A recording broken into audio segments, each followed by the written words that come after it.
آج ہم بات کریں گے کہ دوسری جنگوں کے سمیت آخر جنگ خیبر کا واقعہ کیسے پیش آیا۔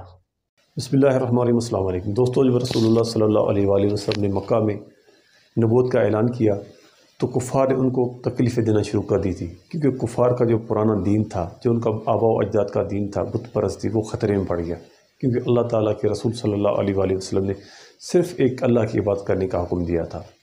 تو کفار نے مسلمانوں کو تکلیفیں دینا شروع کر دی، کیونکہ مسلمانوں کی تعداد بھی بہت کم تھی اور مسلمان معاشی طور پر بھی کمزور تھے، کیونکہ مکہ شہر خود ایک کفار کا شہر تھا جہاں پر ان کی بہت بڑی اکثریت تھی۔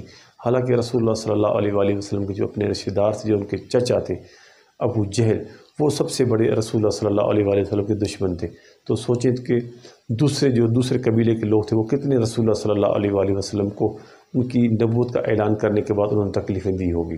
لیکن رسول اللہ صلی اللہ علیہ وآلہ وسلم اور صحابہ کرام کے اوپر جتنی بھی تکلیفیں آتی تھی، لیکن رسول اللہ صلی اللہ علیہ وسلم فرماتے تھے کہ آپ لوگوں نے صبر کرنا ہے، صبر کا دامن نہیں چھوڑنا، یقیناً اللہ تعالیٰ ہمارے لیے کوئی راستہ نکالیں گے۔ پھر جب اللہ تعالیٰ کی طرف سے رسول اللہ صلی اللہ علیہ وآلہ وسلم کو ہجرت کا حکم آیا تو آپ صلی اللہ علیہ وآلہ وسلم اپنے قریبی ساتھی حضرت ابو بکر صدیق رضی اللہ تعالیٰ عنہ کے ساتھ مکہ سے مدینہ کی طرف ہجرت کر گئے۔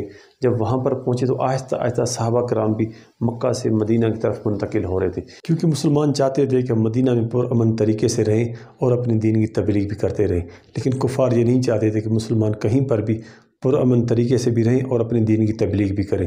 وہ آئے دن مسلمانوں کے خلاف کوئی نہ کوئی سازشیں کر کے، شرارتیں کر کے مسلمانوں کو تکلیفیں دیا کرتے تھے۔ کئی بار کفار کے ساتھ رسول اللہ صلی اللہ علیہ وآلہ وسلم کو معاہدے ہوئے تھے، لیکن ہر بار کفار نے ان معاہدوں کو توڑا تھا اور مسلمانوں کو نقصان پہنچایا تھا۔ جنگ بدر کے بعد ایک جنگوں کا سلسلہ شروع ہو گیا، جس میں جنگ احد، جنگ حنین، جنگ تبوک، جنگ خندق اور کئی ساری جنگیں شامل ہیں۔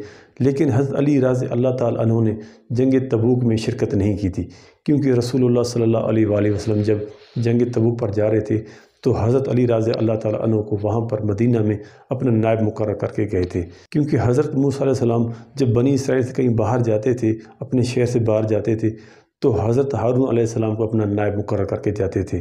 تو رسول اللہ صلی اللہ علیہ وآلہ وسلم نے حضرت علی رضی اللہ تعالیٰ عنہ کو فرمایا کہ اے علی، جس طرح موسیٰ علیہ السلام کا بھائی تھا حضرت ہارون علیہ السلام، اسی طرح تو میرا بھائی ہے۔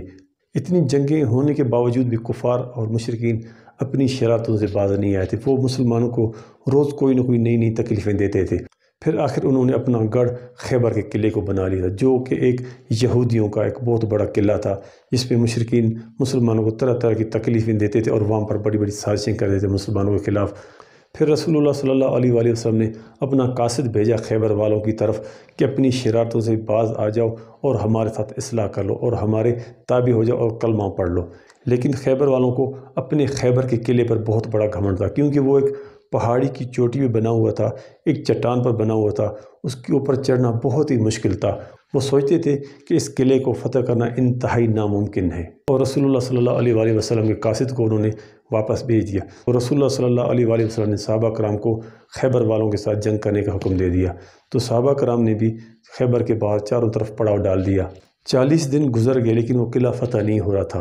تو آپ صلی اللہ علیہ وآلہ وسلم نے فرمایا کہ خیبر کی فتح کا جھنڈا میں کل اس شخص کو دوں گا جو اللہ کا محبوب اور پیارا بندہ ہے۔ تو تمام صحابہ کرام حیران ہو گئے کہ آخر یہ جھنڈا آخر کس کو ملے گا۔ حضرت عمر رضی اللہ تعالیٰ عنہ کو پکا یقین تھا کہ یہ جھنڈا ان کے ہاتھ میں آئے گا۔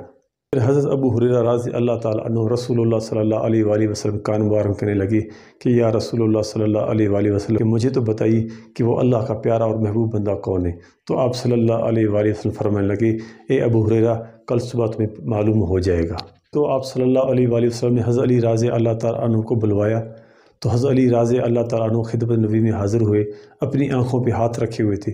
تو آپ صلی اللہ علیہ وآلہ وسلم فرمایا اے علی، اپنی آنکھوں سے ہاتھ ہٹاؤ۔ حضرت علی کی آنکھوں میں لعاب مبارک ڈالی اور ہاتھ میں جھنڈا پکڑا اور فرمایا اے علی، جا کے خیبر کو فتح کر کے آ۔ تو حضرت علی رضی اللہ تعالیٰ عنہ خیبر پہنچے، وہاں پر ان کا سامنا وہاں کے بہت بڑے طاقتور کافر مرب سے ہوا، جو اتنا بڑا طاقتور تھا، جو ہزاروں آدمیوں کے ساتھ اکیلا لڑائی کرتا تھا ایک وقت میں۔ وہ اتنا طاقتور اور اتنا وحشی تھا کہ لوگ اس کے سامنے جانے سے ڈرتے تھے۔ جب مرحب کا حضرت علی رضی اللہ تعالیٰ عنہ کے ساتھ سامنا ہوا تو حضرت علی کو کہنے لگا اے علی تو مجھے جانتا ہے میں کون ہوں؟ تو حضرت علی کہنے لگے میں تجھے جانتا ہوں، تو اتنا بڑا طاقتور ہے کہ 1000 آدمیوں کے ساتھ تو اکیلا مقابلہ کرتا ہے، لیکن تو مجھے نہیں جانتا ہے کہ میں کون ہوں۔ میں اللہ اور اس کے رسول کا شیر ہوں، تو آجا میدان میں، ابھی پتہ چل جائے گا کہ تو طاقتور ہے یا میں اللہ کا شیر طاقتور ہوں۔ جیسے مرحب اور حضرت علی کا مقابلہ شروع ہوا تو مرحب نے ایک دم سے حضرت علی کے اوپر 2 وار کیے۔ حضرت علی رضی اللہ تعالیٰ عنہ نے اپنا دفاع کیا، اللہ اکبر کا نعرہ لگا کر اس کافر کے اوپر ایسی تلوار کی ضرب لگائی کہ ٹوپی اور ذرہ سمیت اس کے جسم کے 2 حصے ہو گئے۔ وہاں پر کھڑے جتنے بھی کفار تھے اس کو دیکھ کے ان کے اوپر لرزہ طاری ہوئی، وہ منظر دیکھ کے کافر گھبرا گئے اور وہاں سے بھاگ کھڑے ہوئے۔ تو تمام صحابہ نے ان کے اوپر حملہ بول دیا، حملہ کر دیا۔ تو اکیلے شیر خدا حضرت علی رضی اللہ تعالیٰ عنہ نے اس خیبر قلعے کے دروازے کو اٹھا کر اکھیڑ پھینکا۔ پھر تمام جنگجو صحابہ نے اس قلعے کے اوپر حملہ کر کے اس قلعے کو فتح کر لیا۔ ایک خون ریزی جنگ ہوئی جس کے بعد وہ قلعہ فتح ہوا اور یوں یہودیوں کے اس سازشی قلعے کا بھی قلعہ کما ہوا۔ بے شک خیبر کے فاتح حضرت علی رضی اللہ تعالیٰ عنہ ہی ہیں۔ ویڈیو اچھی لگے تو چینل کو سبسکرائب، ویڈیو کو لائک اور اچھا سا کمنٹس کرنے، اپنا اور اپنا خیال رکھیے گا۔ انشاءاللہ اگلی ویڈیو ملیں گے۔ اللہ حافظ۔